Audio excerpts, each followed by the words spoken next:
اللهم صل وسلم وبارك على الحبيب المصطفى صلى الله عليه وسلم.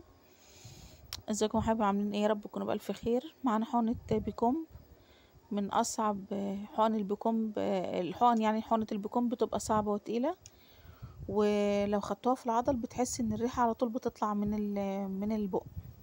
يعني تحس ان انت بتاخدها في العضل بس ريحتها بتطلع من الفم من عندك. فده طبيعي عادي، مش ما بتبقاش عيب في الشخص اللي بيديها او عيب في الحقنة، لا بتبقى عادي يعني. دلوقتي سمينا الله وكسرنا الأنبول وسحبناه، بنخرج الهواء من السرنجة. طبعا احنا يعني اتكلمنا في الموضوع ده كتير، ودلوقتي جاهزة معانا عشان نديها. هنسمي الله ونبدأ نديها مع بعض.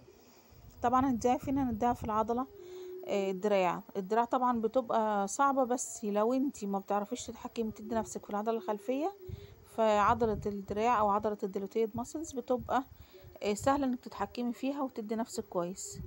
زي ما اتفقنا وشرحة معاكم كتير، بتجيبي دراعك على صدرك وتتحدد معاكي العضلة، هي على هيئة مثلث قاعدته لفوق والرأس المثلث لتحت. حددت المكان، بتبدأي شفرة السن لفوق وتبدأي تدخلي السن.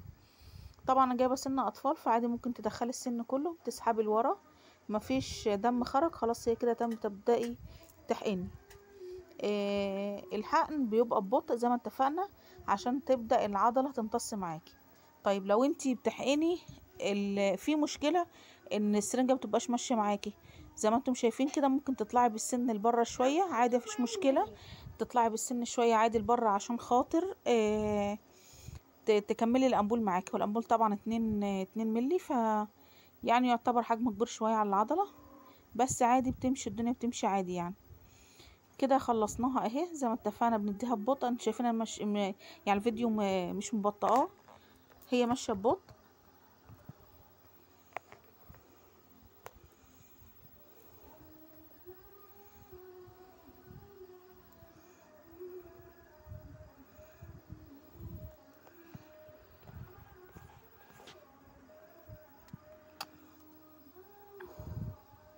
خلاص كده خلصناها. هنخرج السرنجة ونضغط عليها شويه. في ناس كتير بتقول ان في مشكله